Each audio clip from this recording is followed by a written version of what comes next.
This is Gabe Nadwick with my Week 6 presentation about the GPA and PSML theories for MPA 594, a comprehensive exam seminar at California Baptist University for Dr. Sundstrom's class. The four theories I'm going to briefly talk about and go over where I found the theories are, for the GPA theories, I'm going to talk about nudging. I'm also going to talk about utilitarianism.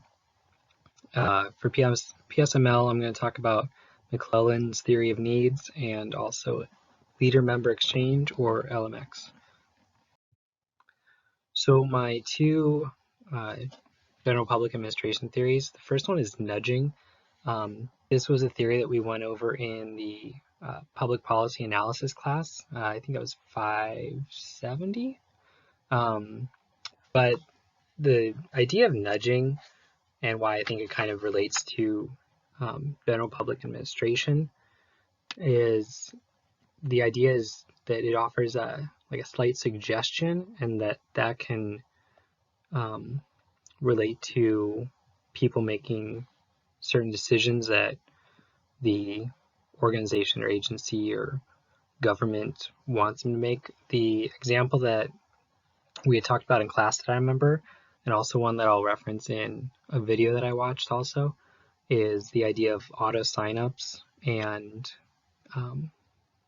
opt-ins, things like that. So when companies have you auto sign up for health insurance or something like that, and you have to actually physically opt out of something, it's basically nudging somebody into making a decision without them having to really think about it. The only thought that they would have to make is if they want to, again, opt out of something.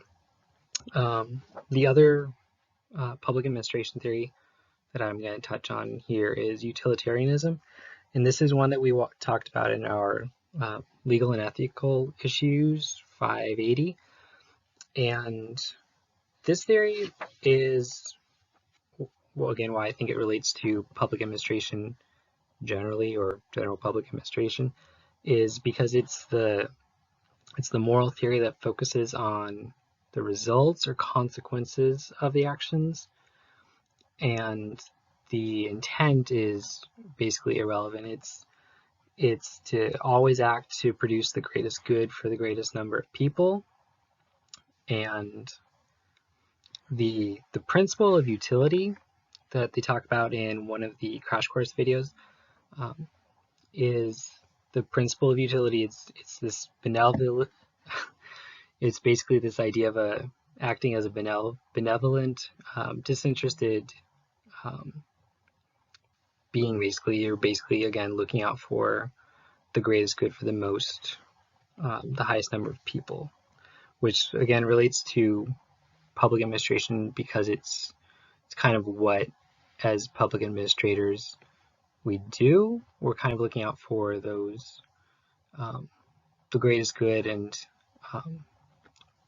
I mean, with things like wicked problems and things like that, this is a bit of a tangent, but with wicked problems, we're obviously trying to solve problems that might not necessarily be easy to solve, but again, we're looking for what helps the most people through these policies and things like that. So anyway, the two PSML theories that I found are McClellan's motivational needs, or the theory of needs, as opposed to Maslow's hierarchy of needs. These ones focus more on what motivate people, more, I guess, kind of a work environment, because it's he theorized that people have this need for power, needs for affiliation, and the needs for achievement. And when people can achieve those needs or be given opportunities to achieve those needs, they're going to do better or be more engaged in what the manager wants them to do. This is to kind of go back, this is a theory that I don't know if we actually talked about a lot in our 590 org theory class, but it was in the textbook, the organizational behavior textbook that we had. If anybody cares, it's on page 212. But it's like it shows in the picture here, it focuses on these three needs, and when people are able to achieve these needs more, they'll be more motivated to do more, things like that. Leader member exchange. This is the it's a relationship based approach to leadership, and it's the theory that there's the leader and there's the in-group and the out-group, and the leader wants certain people to be part of the in-group because it kind of provides some of that mutual trust between the leader and the members, obviously, and it gives this whole idea of a social support system. So some of the problems, if the out group is too big, then there won't be as much of a buy-in if there's some sort of policy or something like that that the manager is trying to do in the workplace. So obviously the manager wants more people in the in-group or people who are in the out group to eventually move into the in-group. This is the theory that we had talked about in MPA 520 and leadership and management.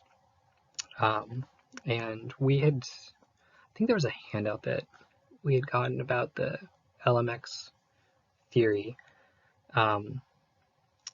It's again kind of it's how the leader doesn't necessarily relate to everybody in the same way, but when the leader finds those who are part of the in group, those are kind of their go-to people, for lack of a better word that I can think of right now.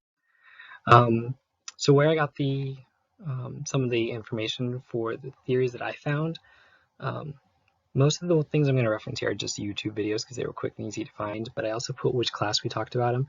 So nudging, there was a video I watched on YouTube. The link is there.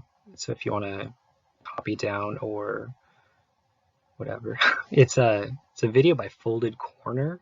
I'm not sure of the name, but it was a quick little video that kind of went over the idea of nudging, and it went in line with what we learned in 570. Again, for utilitarianism, Crash Course Philosophy 36 was really good. Again, this was what we went over in legal and ethical issues. For any of the ethical issues that we went over that class, all of the Crash Course Philosophy videos were good, and I recommend them all. For the PSML theories, for McClelland's theory, there was a video here from a gentleman with a very heavy accent, and I can't quite pronounce the name of this company, but we had also, again, this was in our 590 class in the textbook on page 212 if you want more information on McClelland's. And LMX, the video I found was actually really entertaining because it took the theory and kind of related it back to the TV show The Office. So anytime you can have things about the TV show The Office, it's funny, and it obviously relates really well with Michael. With Michael Scott, he's got a very strong in-group with, like, for everybody who knows the show, you already know. But yeah, it's that whole thing. Again, 520 was when we went over the theory of LMX. So yeah, in conclusion, the end is near. This is probably our last discussion board video. So as we all get ready for our final papers and our oral exam, I want to wish everybody good luck, and it's been quite a ride, and I'm looking forward to completing it, and I've been really thankful for everybody in the course and everybody that we've gone through together. And yeah, wow, this got really sentimental. Anyway, have a good one. Bye.